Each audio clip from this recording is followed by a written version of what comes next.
1991 11.1 Series 60 air compressor. It's actually not that bad of a job. Oil supply line, take the governor off, disconnect all the water lines. Gotta drain the coolant first. I tried to go around it, pinching off the lines and all that. It leaks antifreeze out of here and this one. So you gotta drain the coolant first, otherwise you'll make a mess.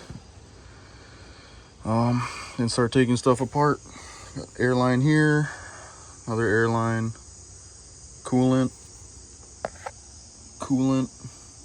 I already got the old one off. This is obviously the new one, but not that bad. These are size 18, I think, and there's only 4 bolts.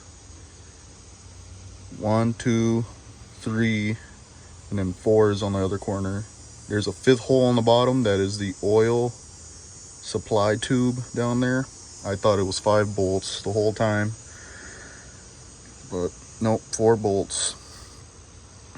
Some of them bolt straight to the bull gear in here, I think. Most of them, but I didn't find a video on YouTube with this style. And in there's a gear.